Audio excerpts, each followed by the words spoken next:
Bismillahirrahmanirrahim. Assalamualaikum warahmatullahi wabarakatuh. Alhamdulillahi wa kafa. Wa sallallahu ala nabiyyihil mustafa wa ala alihi wa ashabihi ahla sidqi wal wafa. Usikum faya ibadallah wa iyaya nafsi bitaqwallah faqad fazal mu'minuna al-muttaqun, amma ba'du. Qala Allah Ta'ala fi kitabihil karim, a'udzu billahi minasyaitonir rajim. Ya ayyuhalladzina amanu taqullaha haqqa tuqatih wa la tamutunna illa wa antum muslimun. Wa qala Rasulullah sallallahu alaihi wasallam, ittaqillaha haitsu ma kunta wa atbi'is sayyi'atal hasanata tamhuha wa khaliqin nasa bi khuluqin hasan. Shadaqallahul azim wa shadaqa rasuluhul karim. Ma'asyiral muslimin wal muslimat rahimakumullah. Bapak Ibu sekalian yang dirahmati Allah Subhanahu wa taala. Pagi ini saya mau cerita saja. Karena kulkas ya, biar adem dan insyaallah ini ceritanya mantap jiwa nih, mantul. Karena cerita ini andai kata tidak ditulis di kitab-kitab sahih, hadis Bukhari, Muslim, dan Sunan Ibnu Hibban dan yang lain, dan yang bercerita andai kata bukan baginda Nabi Muhammad sallallahu alaihi wasallam, niscaya cerita ini mungkin seperti khayalan saja, dongeng. Karena memang ceritanya luar biasa, bombastis. Tapi karena tadi yang cerita adalah Kanjeng Nabi, termaktub dalam kitab-kitab hadis yang sahih, maka ini layak sekali untuk kita ambil hikmah dan pelajarannya. Baik, singkat cerita, Rasulullah bercerita tentang dua orang sahabat di kalangan Bani Israel. Yang satu mau minjem duit utang, dan uang yang dipinjam tidak sedikit. Dalam riwayat itu 1000 dinar. Padahal 1 dinar ini kan 4/4 gram emas. Ibu, sak gram pintar sana ibu emas nih. Oh 900 berarti. Murni masih. Nggih murni, nggih emas tua. Oh 900 berarti 4 gram sudah hampir 4 gitu. 4/4 gram 4 juta. Berarti kalau ya 4 miliar pinjam uang segitu banyak. Karena yang dipinjam tidak sedikit, maka yang punya uang minta ini kafilan, aku minta penjamin siapa yang menjamin kamu nanti kalau ada apa-apa siapa. Nah itu, karena nggak sedikit yang dipinjam itu, wajar gitu. Kalau sekarang kalau kita mungkin jaminannya apa, sertifikat rumah atau tanah gitu, SK. Tapi apa jawaban yang pinjam tadi, yang mau minjam? Kafa billahi kafila, cukuplah Allah sebagai penjaminku. Nah, itu kalau kita sekarang enak ngomong ngono gitu. Tapi apa jawab yang punya uang? Sodakta.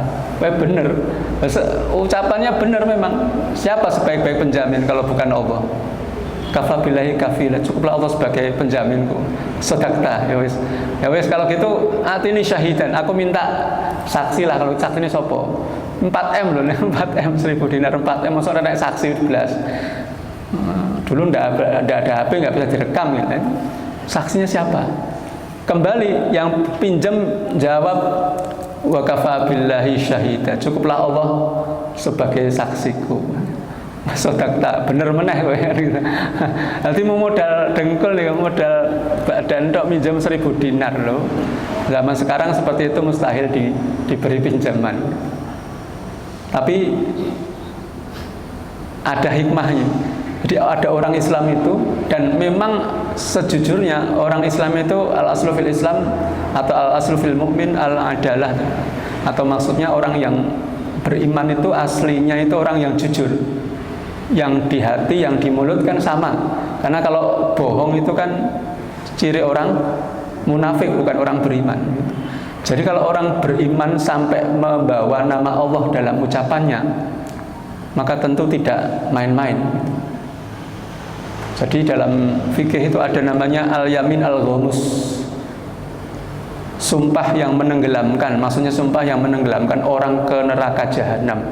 Itu yaitu sumpah palsu. Jadi berbohong, berdusta atas nama Allah. Lah ngapusi wis dosa. Kowe nyolong ya ora, itu dosa yang ternyata ngapusi. Lah kok terus ngapusi bawa-bawa nama Allah. Kowe nyolong ora demi Allah. Nah itu padahal ngapusi. Wah itu dosanya kata para ulama itu tidak ada kafarohnya. Tidak ada tebusannya, saking besarnya dosanya. Lah terus gimana ya urusannya nanti dengan Allah. Pokoknya tobat saat tobat-tobatnya. Karena apa? Karena membawa nama Allah dalam kedustaannya itu. Mana disebut al-yamin al-ghamus itu. Jadi kalau orang bersumpah atas nama Allah itu ya sudah. Dan orang beriman mendengar begitu ya mau tidak mau percaya kan gitu. Piara pra percaya kan ngoten gitu. Demi Allah aku ranjit ya wis demi Allah. Nah gitu. Jadi ini luar biasa gitu. Jadi ketika tadi ada minjem duit begitu ya udah dia ngomong begitu ya benar. Akhirnya singkat cerita dipinjemilah temannya itu 1.000 dinar. Dan sebelum berpisah tentu ada kesepakatan nanti tanggal sekian bulan sekian pelunasan. Tempatnya di sini sudah ditentukan. Nah singkat cerita kemudian mereka berdua berpisah dan ternyata keduanya dipisahkan laut. Jadi mereka harus terpisah laut. Kalau sekarang mungkin beda pulau atau begitu. Nah, hari berganti hari, bulan minggu berganti minggu, bulan berganti bulan, dan akhirnya tibalah waktu pelunasan. Ya mungkin yang pinjam ini usahanya sukses, iso balik kredit, iso nyaur. Nah, tibalah hari H pelunasan, dia langsung berangkat pagi-pagi ke laut. Delalah ombak sangat tinggi, misalnya cuaca buruk, angin kencang, badai, tidak ada satu kapal pun yang berani berlayar. Gitu. Padahal ini hari pelunasan, aduh gimana ya? Tapi orang ini kan sudah ikhtiar nih, sudah bawa duit, sudah berangkat, sudah sampai laut, lah tidak ada yang berani berangkat. Maksudnya harap renang bunuh diri kan gitu. Ini orang sudah ikhtiar. Nah kalau kita, kelasnya kita mungkin wis maklum, berarti sesuk-sesuk apa menunggu cuaca baik, kalau telat tinggal minta maaf, pasti dimaklumi dengan alasan yang seperti itu. Tapi lihat orang ini dengan waroknya luar biasa. Dia kemudian melakukan sesuatu yang mungkin di luar nalar sehat kita. Ini akal kita nggak bisa menjangkau. Apa yang dilakukan? Dia ambil kertas, kemudian dia nulis dari fulan untuk fulan. Ini ada uang 1.000 dinar. Kalau uang ini sampai ke tanganmu, maka ini pelunasan utangku. Jadi dia nulis surat itu, kemudian ditaruh di kantong uang yang 1.000 dinar tadi, jadikan satu. Kemudian dia nyari kayu, dilubangilah kayu itu, kapak gitu. Kantongnya masukkan kayu, tutup lagi, kemudian dia menghadap laut. Lalu dia teringat dengan temannya yang dulu itu minjemi. Ya Allah, dulu saya pinjami uang 1.000 dinar, dia minta siapa penjaminku. Aku jawab penjaminku Allah. Dia ridho, dia mau saja. Lalu dia minta siapa saksimu, saya jawab saksiku Allah. Dia juga ridho. Dia pinjami aku 1.000 dinar. Maka ya Allah, tolong ini sampaikan ke teman saya yang punya uang. Dilempar itu kayu ke laut. Masya Allah. Itu kan nggak nalar nggak? Apa ya tekan? Itu persentase sampai ke orang yang punya uang itu berapa persen? 0, nggak ada. Uang itu laut begitu ombaknya luar biasa. Tapi inilah salah satu waroknya, dan wah ini luar biasa tingkat apa? Tingkat sikoh ya, tawakalnya kepada Allah itu sampai nalar tidak menjangkau. Kalau kita kan wah muspron, sia-sia, terus nanti yang ratekan terus kok ditagih piye 1.000 dinar loh, 4M 4M di gua nang laut, Masya Allah. Nah itu baik.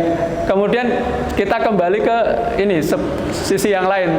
Temennya nunggu kan udah janjian hari H ini, Di tepi pantai dia tunggu. Wah, pagi, siang, sore, petang, wah ketoke ora teko ya, cuacane buruk kaya ngene ora mungkin ya.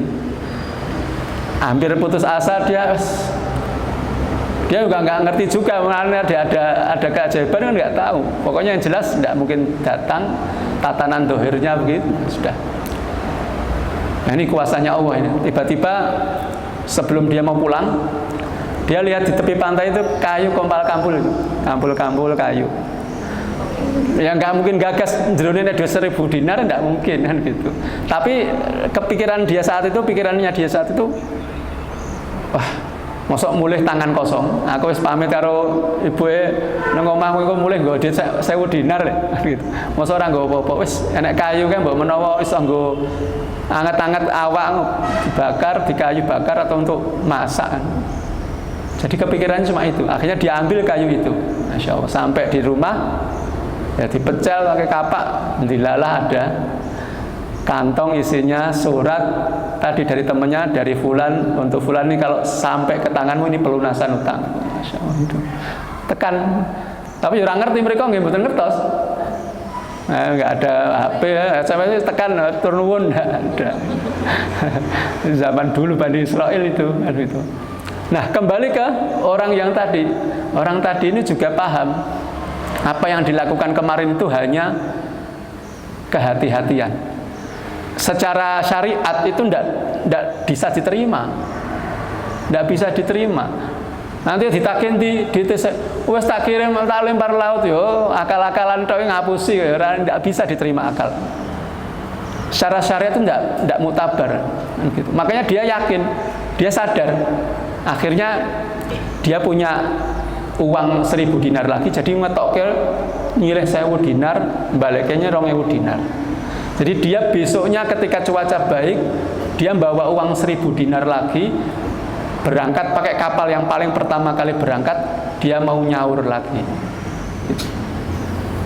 Nggak kepikiran, dan memang yang kemarin itu sudah urusan dia dengan Allah, dan nggak akan cerita ke orang. Kalau cerita ke orang yang mana percaya, gitu. Nggak ada yang percaya.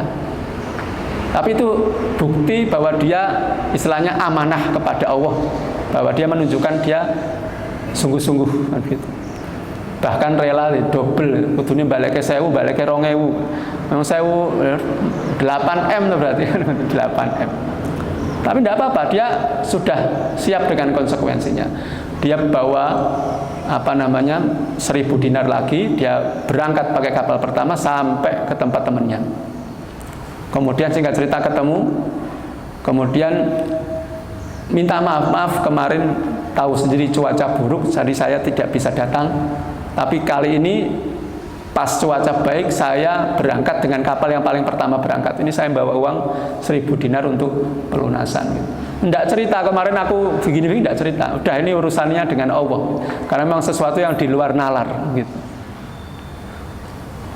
Temennya ini yang punya uang, kalau mau jahat disakit ya. Kita orang ngerti, orang ngerti kan.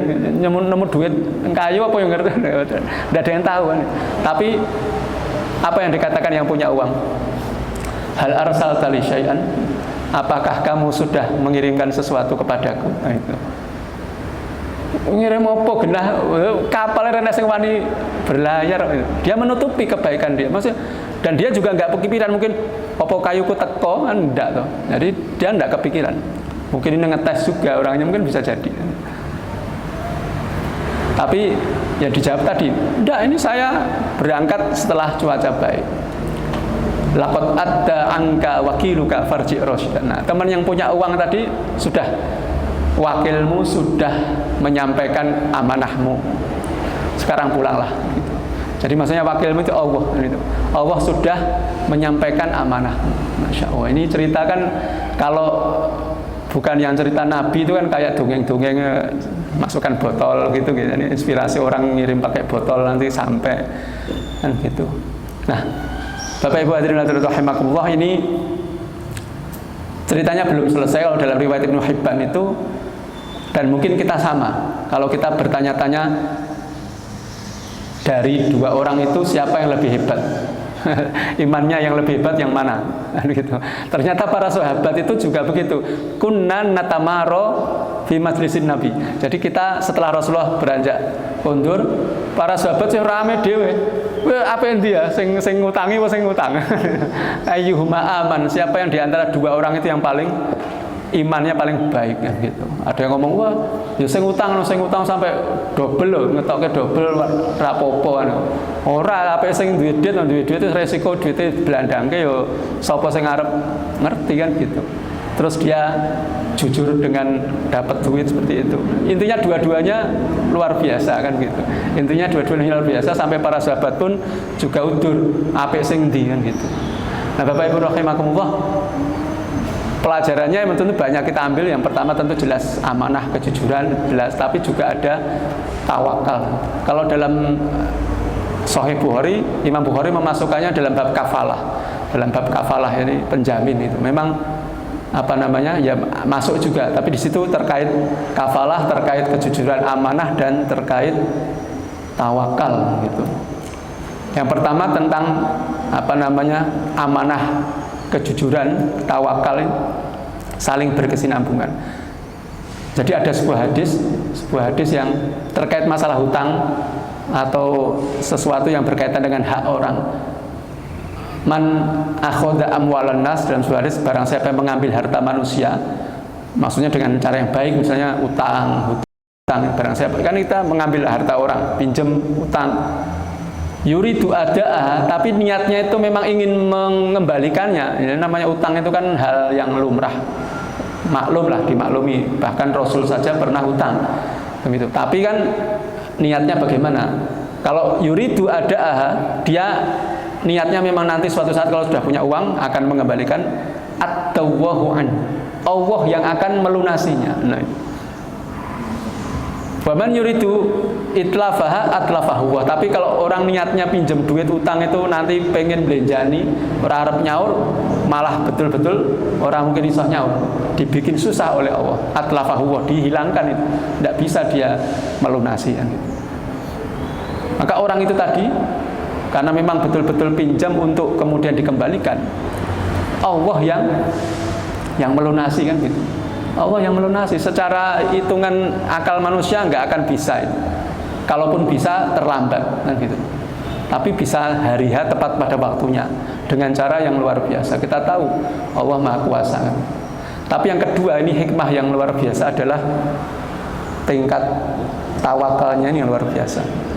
Kita yakin percaya kepada Allah, tapi tidak berani melakukan hal senekat dalam tanda kutip orang itu tadi.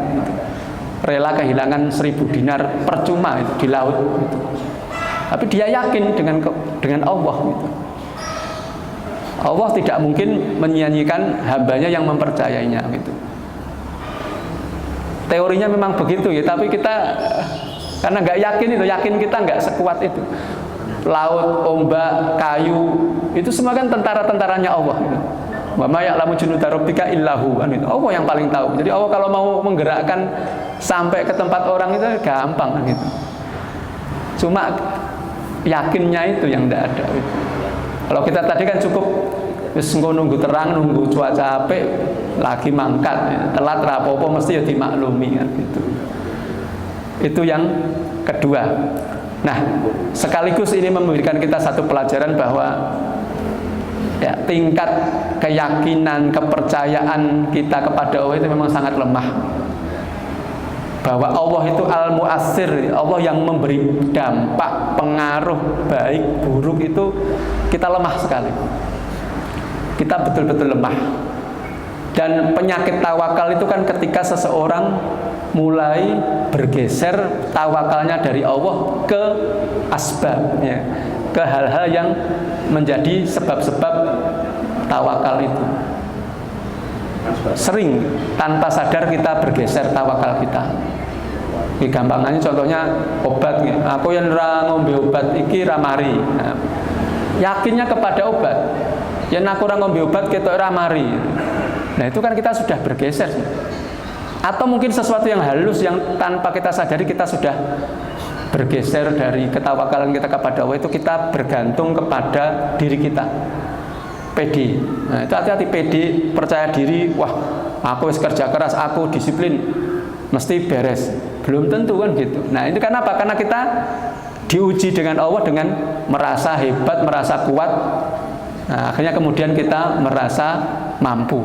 Padahal dalam doa Rasulullah pernah berdoa, wala takilni ila nafsi tarfata ain, kan gitu. Ya Allah, jangan engkau limpahkan urusanku pada diriku meskipun hanya sekejap mata. Jadi jangan sampai kita merasa kita bisa ngurusi urusan kita sendiri, kan gitu. Semuanya kan dari Allah. Makanya ketika kita mengucap la haula wala quwata illa billah, kita bisa apa, bisa ini, bisa itu karena Allah, bukan karena hebatnya kita gitu. Dan akibat buruk dari itu, kita menyepelekan Allah dalam segala hal, dalam banyak hal. Bahkan dari mulai hal yang sepele saja kita menyepelekan Allah, apalagi yang besar. Sebagai contoh ya, doa keluar rumah, bismillahirrahmanirrahim, Allah wala haula wala quwata illa billah. Ini doa gampang, tapi kita sering lupa. Padahal Rasulullah dalam doa ini ngeri, luar biasa ya. Mangkola, barang siapa yang mengucapkan doa itu tadi, hudiya, kan gitu ya. Dikatakan yuqalulahu, dikatakan kepadanya, malaikat berkata kepada orang yang mengucapkan doa itu, hudita wa kufita wa wukita, kamu diberi petunjuk, diberi hidayah, kamu dicukupi, kamu dilindungi. Wa tanahha anhu syaiton, dan setan akan menyingkir. Bahkan dalam riwayat yang lain, wa qala syaiton li syaitan akhar, setan satu ngomong ke setan yang lain, kaifalaka atau kaifabika birajulin, itu. Bagaimana engkau dengan seseorang yang qad hudiya wa kufiya wa wukiya? Piye yen wong wis dikei petunjuk, wis dicukupi, wis dilindungi, arep apa dhewe? Setan tuh putus asa untuk menggoda, mengganggu orang yang keluar rumah mengucapkan doa itu. Kita lupa, kita nggak baca. Karena apa? Karena kita rapuh bergantungnya kepada Allah. Jadi hal sepele rumongsone awake dhewe iso ngatasi dhewe gitu. Makanya Bapak Ibu pernah dengar ada ulama dulu itu kalau garam entek ya, sandalnya jebat, itu langsung matur kepada ya Allah, garamnya telas, uyai telas, sandal kula jebat. Itu kan sepele gitu. Tapi sebenarnya ini bukti bahwa orang ini bergantung kepada Allah bahkan dalam hal yang sepele. Karena itu saja juga karunia dari Allah gitu. Ini satu hal yang perlu kita koreksi pada diri kita. Jadi kita tanpa sadar terkadang sudah bergeser ketawakalan kita, lemah sekali keyakinan kita bahwa Allah lah yang memberi pengaruh, sehingga akhirnya kita merasa yang memberi pengaruh itu bukan Allah gitu. Nah, kita sukses karena kehebatan kita bisa sembuh karena obat dan seterusnya. Nah, ini kita harus ambil pelajaran dari kisah ini tadi. Semoga ya menambah semangat kita untuk ya bismillah memupuk tawakal kita kembali kepada Allah. Karena ternyata jujur kita kan banyak melupakan Allah, banyak sekali. Doa-doa harian itu kita sudah lupa banyak ya. Doa bercermin, doa pakai baju, itu semuanya diajarkan Rasul, tapi kita sudah melupakannya. Dan itu berarti aslinya kita sudah mulai melupakan Allah dalam hal-hal yang remeh menurut kita. Padahal itu bukti berarti kita sudah seolah-olah tidak percaya kepada Allah, bahwa Allah lah yang memberikan dampak baik ataupun buruk pada setiap aspek kehidupan kita. Oke, mungkin ini saja Bapak Ibu rahimakumullah, sudah hampir setengah jam. Semoga yang saya sampaikan ini menginspirasi, memotivasi kita untuk berusaha menjadi orang-orang yang tadi jujur, amanah, kemudian ya ini tawakal kepada Allah, meyakini bahwa Allah lah yang satu-satunya zat yang muassir, yang memberi dampak baik atau buruk, bukan karena kita, bukan karena orang lain, bukan karena benda. Semoga yang saya sampaikan ini bermanfaat, menambah ilmu, iman, takwa kita semuanya. Kurang dan salahnya mohon dimaafkan. Aku qouli hadza wa astaghfirullah li wa lakum wa akhiru da'wana alhamdulillahirabbil alamin. Billahi taufiq wal hidayah war ridha wal inayah. Wassalamualaikum warahmatullahi wabarakatuh.